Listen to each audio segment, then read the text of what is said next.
Brian from Lubeck Enterprises here. So, virtual reality.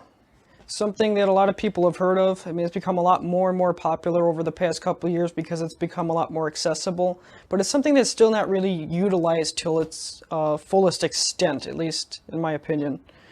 So, once again, it's become a lot more popular because it's become a lot more accessible. What do I mean by that? Well, when virtual reality started out, you'd have these ridiculously expensive devices that were usually only affordable by a university or a major corporation. People like you and me, we'd never be able to afford that. We would have to go and, become a researcher or something like that. But nowadays you have, little apps on your phone that you could go ahead and pull it up and pop it in a cheap, like $20 headset, and you have a basic idea of what virtual reality is. But I went a little bit beyond that, and I will be showing you today a quick overview of my new device here. Well, not really new. I've had it for about a year, but I never use it. So this here is the Samsung Odyssey Plus. It is beautiful. Look at that thing. It's very immersive. I mean, those cheap mobile headsets, they don't have as nice of a strap. They don't have the built-in audio. They don't have this nice cushion here. I mean, a lot of them are just plastic, and it gets very uncomfortable after a while. So a certain headset like this, I mean, it's got a little adjustable wheel here. So as you can see, you can tighten it on your head or loosen it. Down here, you have the knob to change the focus of the lenses. So when you first put it on, I'm not going to lie, it's going to look really weird. So you want to go ahead and use that. These are actually the volume buttons, power up and volume down, which is super convenient to have it right on here with the audio. So that way you're not having an external microphone hooked up or anything like that. So what are these?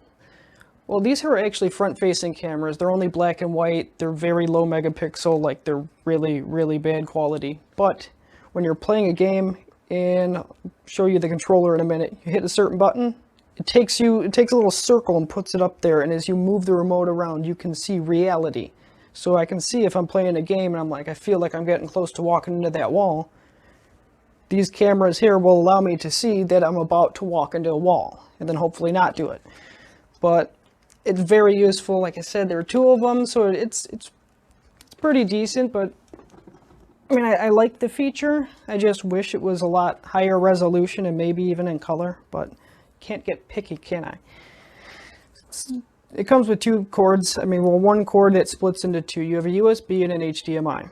HDMI is mainly, of course, for audio video, and the USB is going to be just for data transfer. So, great. So I have a headset.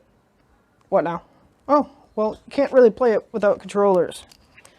So that's where you get these things. Now, they look really weird if you've never played a virtual reality game or used any kind of headset like this. It may look totally foreign to you, like, what on earth? Well, I'm going to put that one on the side, just use one, and I'll explain it, okay? So, virtual reality, on here, there are also trackers. Those little things on the sides, they also have trackers around them so that it can sense where your hands are at any point in time. Because you wear a headset and have a controller, if they don't interact with each other, it's going to be pointless. So how can you have a headset on, be holding a sword, move this, and be able to see it move in the immersive simulation or game or whatever you're playing? Well, that's because these little dots around here. These here are also like the little tracking beacons. So that there picks up on each one of these little things, where it's at in space, not just where it's at, but also the rotation of it. So that way, if you pull out a sword in the game, you could go like this, and the sword will actually go and go back and forth. So, the controls on here, I mean, it's actually kind of straightforward. Well, for me, it seems straightforward. So you have a little trigger button up here. A lot of games that would be like shooting, things like that. Movement is done either through the joystick, so if you're good at console video games like a PlayStation or something, that'll feel very familiar. You'll feel right at home with that. This is a little touchpad. Now it's like a 360-degree thing. You can go all the way around it and click it down, but also in some games you could just by touching it a little bit. It's kind of cool. This is a menu button, Windows button. This one here will take you out of your game. I mean, you can still I can control my entire computer without taking the headset off. That's due to, you know, this button and being able to actually know how to move around and navigate it. The coolest thing on here is, just like on the HTC Vive and things like that, is this here, the grab button. It's very intuitive. Like, if I want to grab something, I'm going to,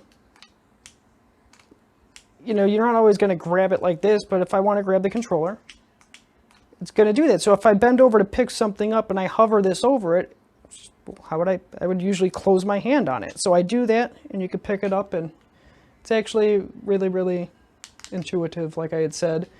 It takes, you can see, 2 AA batteries. I have rechargeables. They tend to last quite a while. And another thing to note that's just really cool, I'll show you during the setup of this, is when you're in the Windows, I think it's the Windows Mixed Reality portal, you can see your controller. It'll look like this. It's not like a hand or a sword or anything. It'll look just like this. But when you go like this and turn it around, down here, if you're looking through the headset, it'll actually have a battery meter, which is super convenient. I love it. I mean, overall, so when I bought this, I mean, it was going for about $500. A lot of people were having sales for $400, and like, I think $350 was one of the lowest ones. I saw it on Amazon for like, I don't know, about $300. And just buying it from Amazon warehouse, instead of brand new, just saying, hey, it's been sitting in our warehouse, we want to get rid of it, we'll give you like another $40 off. I only paid like $220 or something for the headset, the controllers, everything. So that's a good deal.